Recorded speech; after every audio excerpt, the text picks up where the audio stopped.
Hi everybody and welcome back to another episode of Discard Dead, where we like to open boosters and boxes of dead and long out of print trading card games. Today we've got another booster medley, one of my personal favourite segments. We've got a number of packs from a variety of different games from the ages past. First of all, we have a pack of Blood Wars, followed by X-Files, Star Wars Young Jedi, Marvel Recharge, YuYu Hakusho, and followed by Bleach.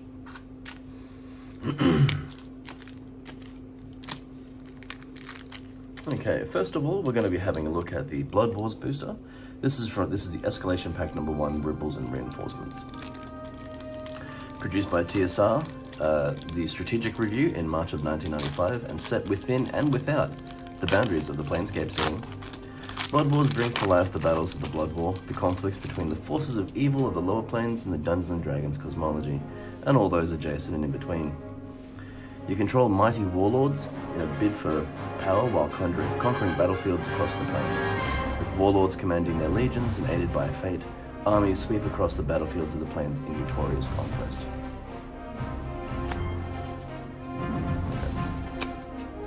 So we have a Yagnoloth as our first card, which is a legion. Powers of Evil Intervene. This is a fate card.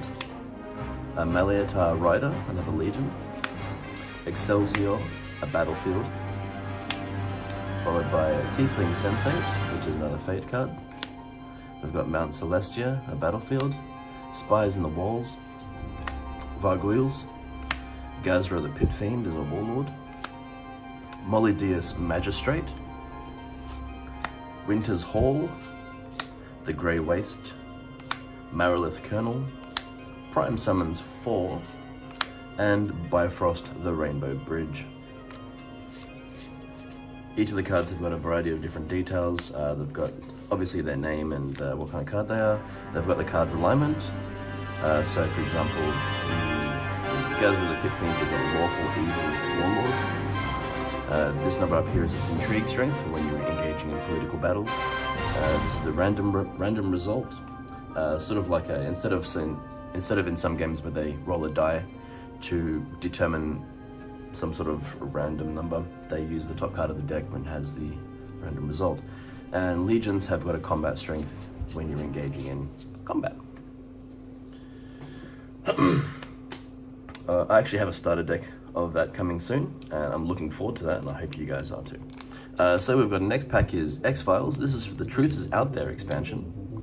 To expand on the deck opening that I did a couple of months ago from NXT games between 1996 and 97, the X-Files card game sees agents investigating bizarre cases with varying capacities for danger, and eventually uncovering the truth of what is out there. Booster packs expand your collection of agents, and opening new avenues of investigation. The game's pretty cool, actually. It reminds me sort of, in some degree, to the Dot Hack and the Kingdom Hearts card games, where part of your deck is designed to complete objectives while the other part is designed to oppose or attack your opponent. It sounds pretty much like every other game, but the process in which they happen is drastically different, as opposed to just building a deck of monsters and spell cards or whatever. So first up, we've got the Mahan Propulsion Laboratory. This is a site. Sites where investigations can take place. Knife is an equipment card which can be attached to one of your agents. We've got Harry Coakley. This is a bluff card. This is used by your opponent to mess with played by the opponent to mess with one of your investigations. We've got Broad Street, Philadelphia, another site. Buyers as a witness, they can add to a team of agents' investigation skills. Medical treatment is an event. Hard evidence. Gun jam, this is a combat card. It's going to be played in combat between conflict between your opponent and yourself. Dr. Barubi is a bluff. Grid pattern search is an event card. We've got Gong Bituin. Dodge is a combat card. Flaming Wall. Hit and Run, and Dr. Sheila Braun as a witness. Cool. Okay, so next up we've got Star Wars Young Jedi. This is the Menace of Darth Maul expansion. Released by Decipher in May of 19 1999, and starting from the Menace of Darth Maul. This is the first set in the entire game. The following 7 expansions all follow the event of episode 1 of Star Wars. So we've got the negotiations were short. Actually, I'm not kind of. I think this might be a battle card. We've got a battle droid infantry. We've got security volunteers. Sandstorm. Use it with any character who's fighting on Tatooine. Okay. We've got blaster rifle, obviously an equipment card. Destroyer droid. The Federation has gone too far. Oh, cool, foil. Okay. Shmi's Pride. Actually, hang on a second. Multi-troop transport and Jar Jar Binks electric. Oh, Jesus. Okay. So first of all, you've got blue and red card backs. These, if you remember the Austin Powers box opening that I did, also by Decipher, and also they have the same kind of dot system here, where you can choose, when you build your deck, you select a number of cards for each dot, and that's basically it. Good side, light side of the Force, dark side of the Force.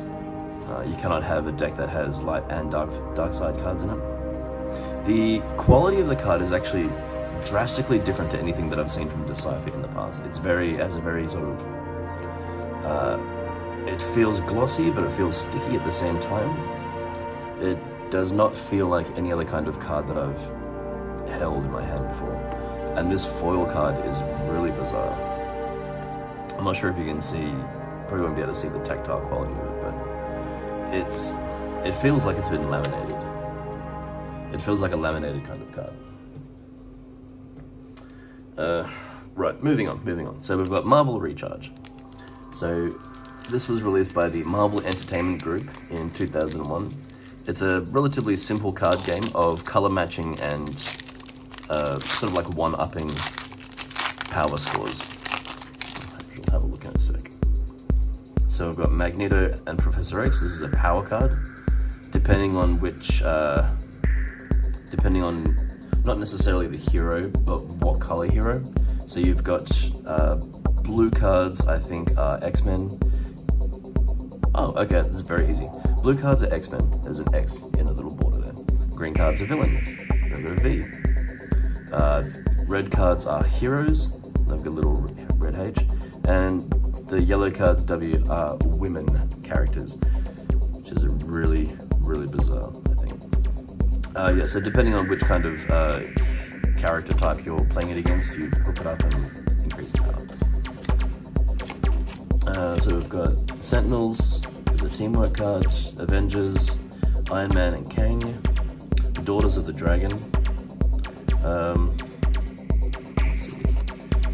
We've got a foil card, Polaris. So Polaris is a hero, an X-Man, and a woman, and gains plus 10 power. And then we've got Satana and Daredevil or Elektra. Okay. Interesting. It has the game sort of plays with like a bidding mechanic where the first person would put a character down and then bid a number of tokens on their victory, and then the opponent would put down their character card to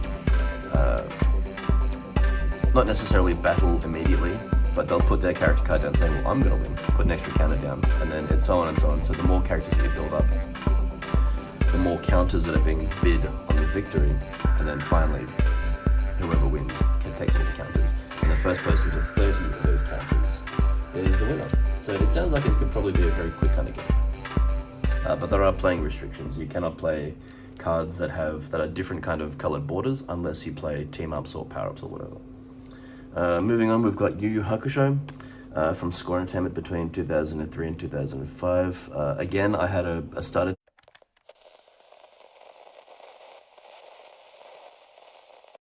Sorry about that, guys. Just had a slight storage issue again. I need a new device.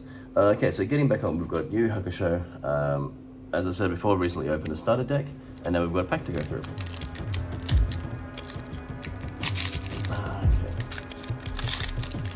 So featuring characters and fighting techniques and artifacts from the anime, which is a great watch if you like power shonen anime manga series.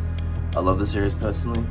It's funny, has cool action, and just the right amount of violence. So first of all, we've got the Minotaur, which is a I can't remember what character card, ally card. Overexertion. There's an event. We've got Fervor of Fury. We've got Spiritual Safeguard. Flurry of Blows. Combat Knives. Shinobi Disguise. Psychic Spyglass. Rash Brawling. And Spirit Cuffs. Cool.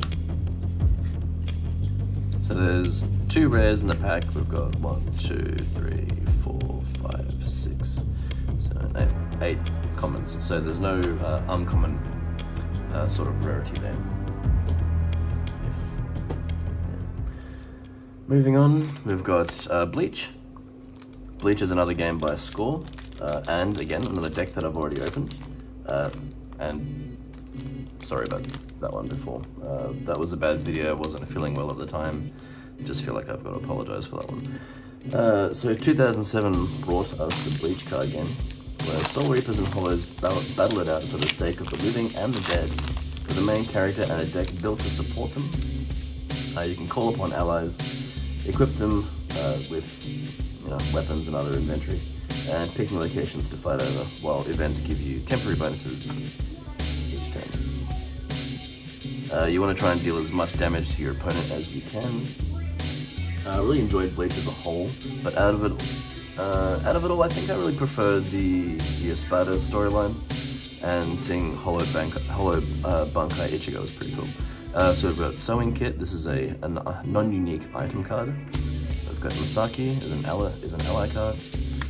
Yoshi and Mika is allies. Shunshin Rika is a event card. We've got a Vicious Strike foil card. That's cool. Oh yeah, by the way, these are Japanese sized cards. So same size as Yu-Gi-Oh cards, or what's another one? Blue Dragon cards, yeah. Ichigo Kurosaki is a character card. You can, in the starter deck, they've got the really thick stock character cards with the silver and gold accents. But these are the regular versions, which you can get in packs. Miss Ito is another ally card. Chad, another Chad, and Yuzu. Cool.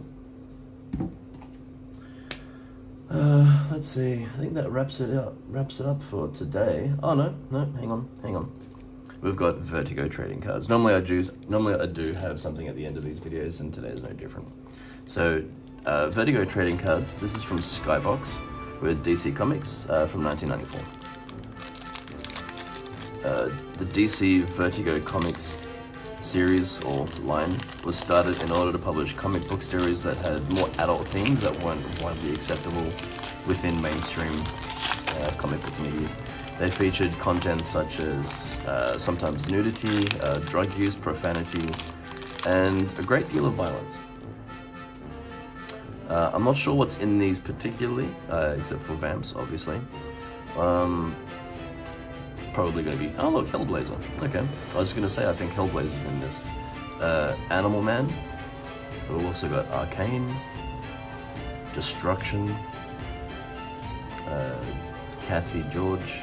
And Vamps. So each of these cards has got the comic book series that the card depicts. Has a bit of information about the comic book series as well.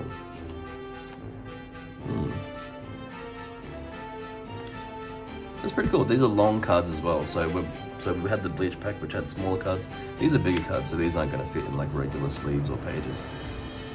But they are nice. That's beautiful artwork. Okay.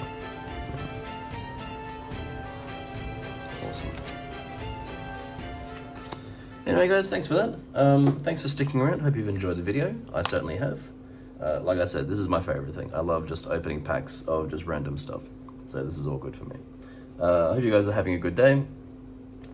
And yeah, I'll catch you guys in the next video. See ya.